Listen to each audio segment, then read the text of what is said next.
মা, মনে হয় আমাদের কপালে খারাপ কিছু আছে। আমি আর নৌকা সামলাতে পারছি না গো। আমাদের আর কি আছে যে হারাবো? ভিটে মাটি সব গেছে, গোয়ালের দুটো গরু গেছে। এখন আমরা এক কাপড়ে বন্যার পানিতে কচুরি পানার মতো ভেসে বেড়াচ্ছি। কি বলো মা? আমাদের কাছে নৌকা আছে, এই বন্যায় তা বসত ভিটের চেয়ে কত দামি। বসত ভিটে থাকলে তো আর ভেজা কাপড় নৌকায় ঝড় বৃষ্টির মধ্যে কাঁপতে হতো না। 4টে গরম ভাত ফুটিয়ে খেতে পারতাম। তোর বাবার শেষ চিহ্ন গলাহার পবনকে দিয়ে এই নৌকা কিনলাম। বলি এখন আমি বৌমাকে কি দিয়ে ঘরে তুলবো? আমার কাছে তো আর এক রত্তি সোনাও নেই। মা, ওসব বাদ দাও তো। আগে বেঁচে থাকলে তো পরে বৌমা বরণ করবে। এই নৌকা যদি সময় মতো না পেতাম তবে কি হতো বলো তো? তা নৌকা পেয়েছি, সে তো খুব ভালো। মিতাও হা করে বসেছিল আমার হাড় খানার জন্য। মা, সাবধানে বসে থাকো। আমার হাত ধরো, নৌকা যে হারে দুলছে তাতে মনে হয় ডুবে যাবে। চারিদিকে প্রচণ্ড বাতাস বইছে। মনে হয় কোনো দেও বের হয়েছে। আমার বাবা বলতেন, ঝড়ের সময় দেও বের হয়, তখন বাইরে থাকতে নিষেধ করেছেন। কিন্তু এখন তো আমরা একদম দেওয়ের মাঝে। মা, আমার ভীষণ ভয় করছে গো। পড়ে গেলাম, বাঁচাও বাঁচাও। হায় হায় হায়, এ কি হলো? নৌকা ডুবে গেল, মা ভেসে যাচ্ছে। মা, মা তুমি বৈঠাখানা শক্ত করে ধরো মা। বাঁচাও বাঁচাও। জন্মের আগে বাবাকে ছিনিয়ে নিলে আর আজকে মাকে ছিনিয়ে নিলে। হায় হায় হায় হায়।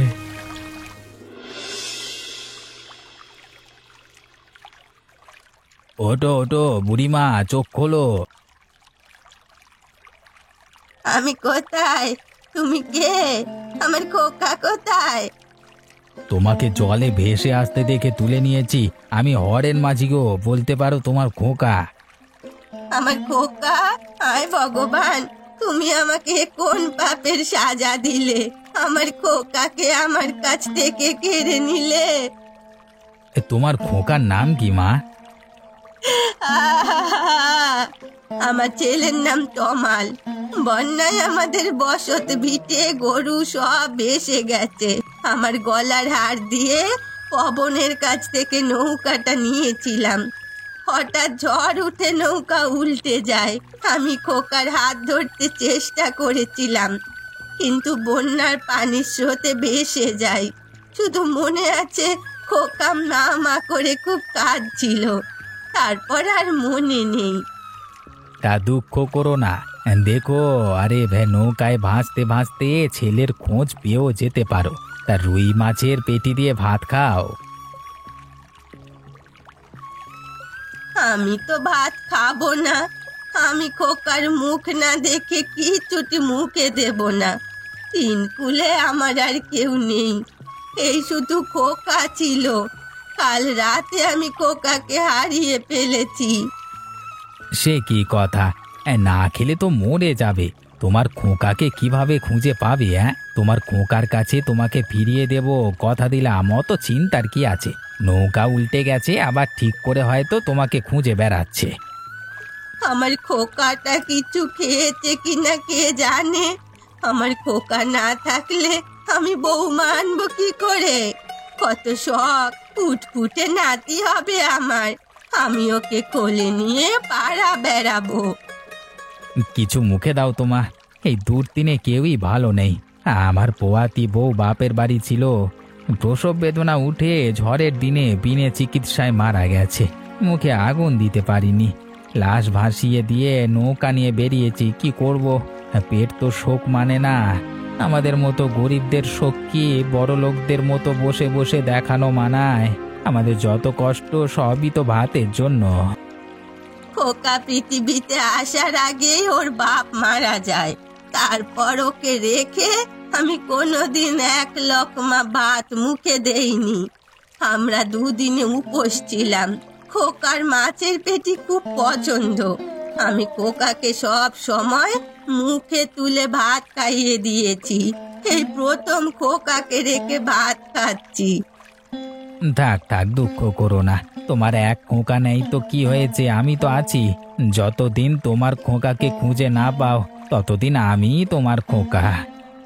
তুমি খুব ভালো বাবা, একদম আমার খোকার মতো। তা তুমি খাবে না? না মা, আমার খিদে নেই। ও, সে কথা আমি সব বুঝতে পারছি। যদি খেতে হয় দুজনেই খাবো, না হলে কেউই খাবো না। না মা, যা ভাত আছে তুমি খাও, আমি দুপুরে ভাত বসালে তখন খাবো। আমি অত কিছু বুঝি না খোকা, তুমি হাঁ করো বলছি। এ কি খোকা, তুমি কাঁদছো কেন? আমার মা মারা গেছে, এরপর আর অমন করে। জলের মধ্যে আমাদের বাড়ির ভেতর একেবারে জল থই থই করছে গো। হ্যাঁ গো, তুমি তো এখন একটা নৌকোর ব্যবস্থা করতে পারলে না। নৌকা তো ছিল, কিন্তু তমালের মার ওই ভারী গলার হার দিয়ে ওটা বিক্রি করে দিলাম। তুমিই তো বায়না ধরেছিলে। তখন না হয় ভুল করেছিলাম, কিন্তু জল তো বেড়েই যাচ্ছে। জানি না কি হবে গো। দেখো, হরেন্দার নৌকোটা কোনো রকমে বাগিয়ে নেওয়া যায় কিনা। ও বেটা সাত কুলে কেউ নেই, তার উপরে বউটা অকালে মরল। কিন্তু নৌকাটা কবজা করব কিভাবে? তোমার মাথায় তো ইঁচড়ের গোবরও নেই, শুধু পটাশ পটাশ কথা বলতে পারো। অত কথার মারপ্যাচের কি আছে, সরাসরি বললেই পারো। মধ্যরাতে যখন নৌকায় হরেন মাঝি বসে থাকবে, পেছন থেকে নৌকাটা উল্টে দেবে, তারপর এক সময় কায়দা করে নৌকো নিয়ে আসবে। তোমার মাথায় তো সব সময় এসব বুদ্ধি থাকে। আমার বুদ্ধিতেই তো তুমি সহজ উপায়ে দুবেলা খেতে পারছো, নইলে তমালের মতো খাটতে হতো। আজকে রাতেই যাই, দেখি কি করতে পারি। তুমি তো ভারী বোকা, ঝড়ের রাতে যাবে, তাহলে কেউ বুঝতেও পারবে না। সে না হয় করলাম, কিন্তু পরে যখন সবাই জানতে চাইবে আমি নৌকা পেলাম কোথায়। তুমি না একেবারে গাধাই রয়ে গেলে। বলবে পানিতে ভেসে এসেছিল এখানে, তারপরে আমরা উঠে বসলাম। হারের মাঝে অত কাঁচা না, ওর নৌকাও ঠিকই চিনবে। আমি অত বুঝি না, হরেন মাঝির নৌকো আমার চাই।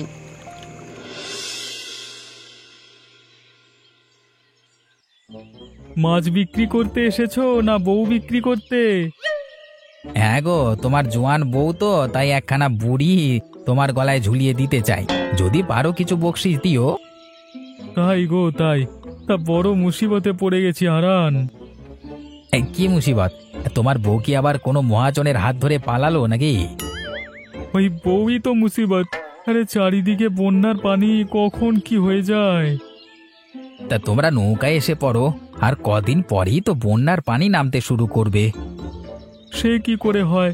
তোমার বুড়ি বউ আমার কচি বউ, তুমি তো আমার অদল বদল করবার পরিকল্পনা করছো কি না? সে তোমার খুশি, তোমার বউকে দিয়ে যেতে পারো, বৌদি আমাদের মাছ রেঁধে খাওয়াবে, আর তুমি বাড়ি পাহারায় থাকবে। হ্যাঁ তোমার বৌদির সাথে কথা বলে এসো দেখি, যাও না যাও। হ্যাঁ মা, নাও এই বড় মাছের পেটি দুটো খেয়ে নাও। যে ঝড় আসছে তাতে মনে হয় না লক্ষণ খুব ভালো। তুমি তো আমার ছেলের মতোই, সব সময় মাছের পেটি আমাকে দাও। আমার মা প্রতিদিন মাছের পেটি খেত। মা বুড়ো মানুষ, কাঁটা বাঁচতে পারবে না। তা খোকা, তুমি খাবে না?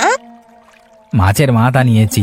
মা তাড়াতাড়ি খেয়ে নাও, একটু পর ঝড় শুরু হলে আর খাওয়া যাবে না। এ জানে খোকা কি খাচ্ছে।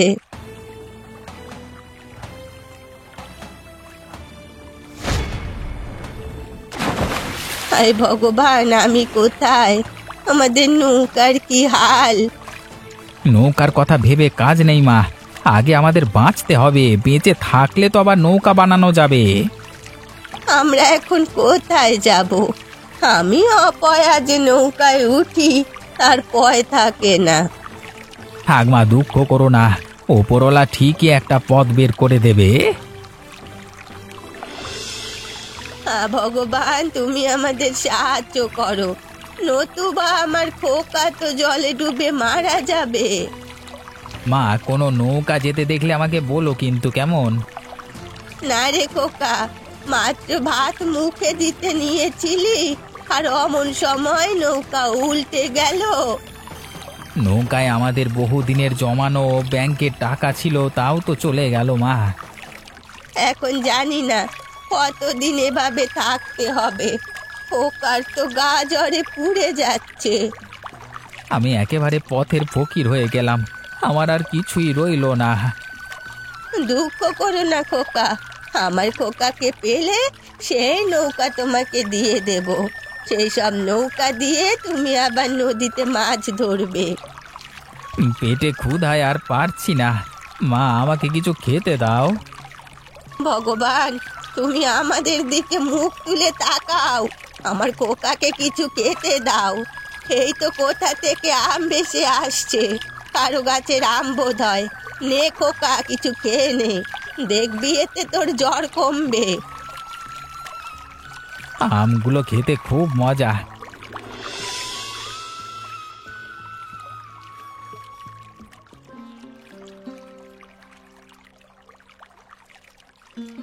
মা, তুমি? তোমাকে আমি কত খুঁজেছি, তুমি এতদিন এভাবেই পানিতে ছিলে? খোকা আমার, তুই ভালো আছিস? তোকে কত খুঁজেছি। তোমার সাথে উনি কে? সব খুলে বলো। এতদিন কোথায় ছিলে আর এখানে কিভাবে এলে? ও হরেন মাঝি, সেদিন আমাকে পানির থেকে ওর নৌকায় তুলে নেয়। আমাকে প্রতিদিন মাছের পেটি দিয়ে ভাত খেতে দিত, আর আজ সকালে ও আমার কাছে খেতে চায়। ওকে আমি কিছু খেতে দিতে পারিনি, শুধু জলে ভাসা আম ছাড়া। তোর কাছে কোনো খাবার আছে? আছে ভাত আর মাছ, কিন্তু লোকটার তো জ্ঞান নেই, গা জ্বরে পুড়ে যাচ্ছে। এমন সময় ভাত খাবে কি করে? হরেন মনে খুব কষ্ট পেয়েছে। ওর পোয়াতি বউ বিনা চিকিৎসায় মারা গেছে। বন্যার জন্য চিকিৎসা করাতে পারেনি। কাল আমরা খেতে বসেছিলাম, কিছুক্ষণ পর ওর নৌকা ডুবে যায়। ও আর ভাত খেতে পারেনি। নৌকায় ওর জমানো বহুদিনের টাকা মাটির ব্যাংকে ছিল। ও একদম পথের ফকির হয়ে গেছে। ওর কোনো ভিটে মাটি নেই। তাহলে আমাদের নৌকা দিয়ে মাছ ধরতে পারবে? আরে খোকা, আমি ওকে বলেছি আমার খোকাকে পেলে তোমাকে আমার নৌকা দিয়ে দেব। তা বেশ করেছো, যে আমার মাকে এতদিন আগলে রেখেছে তাকে শুধু নৌকা কেন, আরো কত কিছু দিতে রাজি। তুই এতদিন কি খেয়েছিস? সামান্য পয়সা তো ছিল, তা দিয়ে 10 সের চাল কিনেছি। তারপর নদী থেকে মাছ ধরে ভাতে নুন আর হলুদ মাখিয়ে কলা পাতায় খিলি করে ভাত সেদ্ধ করেছি। আমার গলা দিয়ে প্রতিদিন পাথর নেমেছে। তুই না খেয়ে আছিস মনে হলে আমার বুকটা ফেটে যেত। তোমাকে উনি ঠিকমতো যত্ন করেছে গো? আরে খোকা, আমার মনে হয়নি যে ও আমার খোকা না। ওর মন অনেক বড়। এখন ওর সেবা যত্নের যেন কোনো কমতি না হয়। তাই এ নিয়ে তোমাকে ভাবতে হবে না।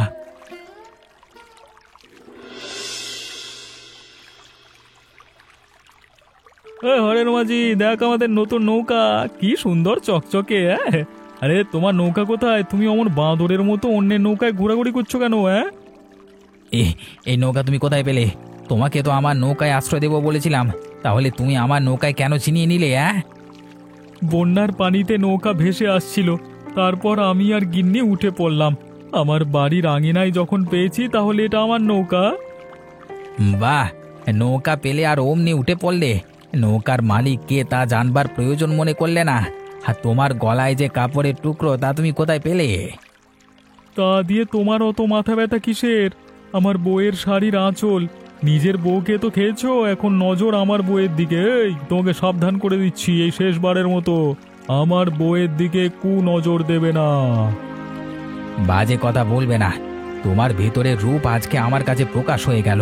এই নৌকা আমার, তুমি নৌকা থেকে নামো, ভালোয় ভালোয় নামো, না হলে কিন্তু আজকে আমার অন্য রূপ প্রকাশ পাবে বলে দিলাম। মামা বাড়ির আবদার নৌকা থেকে নামবো? তোমার মতো আনাড়ি মানুষের কথায় এই পবন ভয় পায় না। পবন যা নেয় তা কোনোদিন ফেরত দেয় না। তুই তাহলে ঝড়ের রাতে নৌকা ডুবিয়ে দিয়েছিলিস? হ্যাঁ, তুই তো দিন দিন ডাকাতি শিখে যাচ্ছিস। হবি না তো কি হবি, বিয়ে করেছিস ডাকাতের মেয়েকে? হ্যাঁ, এই তুমি পাগল হয়ে গেলে নাকি? তোমার নৌকা আমি কেন ডোবাবো? আরে আমি শুধু ওটা আমার বাড়ির আঙিনায় পেয়েছি তাই উঠে পড়েছি। আর তোমার মতো সস্তা লোকের সাথে কত কি কথা বলবো? হ্যাঁ, মোড়লের কাছে যখন নালিশ করব ঠিক তখন বুঝতে পারবে কত ধানে কত চাল। যা পারো করো গিয়ে। আমি যখন নৌকা পেয়েছি তখন নৌকা আমার, যা পারো করো। হ্যাঁ, এই পবন ছেড়ে দেওয়ার পাত্র নয়, বলে রাখলাম। মনে রেখো, বিধাতা ছাড় দেন কিন্তু ছেড়ে দেন না। ভগবান আমাদের পাপের শাস্তি দিচ্ছে। হরেন্দা আমাদের তার নৌকায় আশ্রয় দিতে চেয়েছেন, আর আমরা তার নৌকা কেড়ে নিলাম। এই দেখো, এই দেখো, সাপে কেটেছে। ও বাবা, কি হবে এরপর? চলো চলো, ওঝা খুঁজে ঝাড়িয়ে নিলি হবে। চলো তাড়াতাড়ি চলো। এই বন্যায় তো আর ওঝা খুঁজে নেওয়া মুখের কথা না। চলো না আমরা হসপিটালে যাই। তুমি কি হাড়ের মাঝি নৌকা বেয়ে আমাকে হাসপাতালে নিয়ে যাবে? তোমার লোভের জন্য সব হয়েছে। নিজেকে তো পণ্ডিত মনে করো। যে ঘরে বউয়ের কথা স্বামীর ওপর ওঠে সেই সংসার তো ধ্বংস হবেই। ডাকাতের মেয়ে বলে তোমার বিয়ে হচ্ছিল না। এই পবন তখন তোমাকে বিয়ে করে উদ্ধার করেছিল। আমার ভুল আমি স্বীকার করছি। চলো, হরেন্দার নৌকা আমরা ফিরিয়ে দিই। সালিশি বসাবে বলেছে, গ্রামে তো মুখও দেখানো যাবে না। অত সোজা না। হারেনকে আমি গ্রাম ছাড়া করব বলে দিলাম। ওনার কাছে মাপ চাই, তারপর আমাদের হাসপাতালে দিয়ে আসতে বলি। সকালে আমাকে কত কথা বললো, তা কি তুমি শোনোনি? আর শুনবেই বা কেন? ডাকাতের মেয়ে মানুষের গালবন্ধ শুনে অভ্যস্ত। অপমান গায়ে মাখতে শেখোনি, শুধু শিখেছ মানুষের সম্পদ ছিনিয়ে নিতে। তা আমি মানছি আমি ভুল করেছি, কিন্তু সাপের বিষ না নামলে যে মস্ত ক্ষতি হয়ে যাবে। ঘরে বসে অত বিদ্যার ঝুড়ি আওড়াতে পারো, আর এখন বিষ নামানোর ব্যবস্থা করতে পারবে না? কি পারবে জানি না, আগে সাপের বিষ নামানোর ব্যবস্থা করো।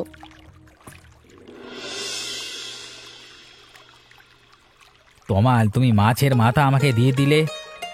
তাতে কি, মাছের লেজে কিন্তু লাভ। দেখেছো, একদম ঠাসা মাছ। ওদিকে মা তো মাছের পেটি নিয়ে ব্যস্ত, মনে হয় না বা সামান্য কাউকে দেবে। মাকে সে ছোটবেলা থেকেই দেখছি মাছের পেটি খেতে, কোনোদিন মাথা বা লেজ ছুঁয়েও দেখেনি। সে তো খুব ভালো, কিন্তু তোমার তো বিয়ে করলে শেষে মুশকিল হয়ে যাবে। কেন, কি সমস্যা? তোমার বউও যদি মাছের পেটি খেতে চায় তখন তো লঙ্কা কাণ্ড ঘটে যাবে। সেই তো ভাবছি কি করা যায়।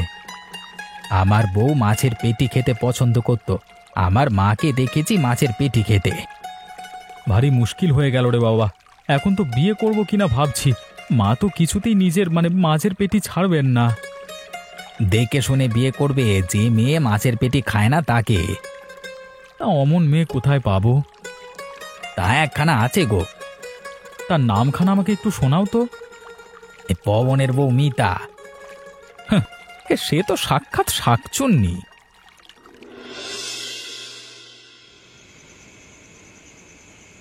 তোমার স্বামীর অবস্থা তো খুব খারাপ। যে অবস্থা, তাতে মনে হয় না যে পরবর্তীতে হাতে কোনো বল পাবে।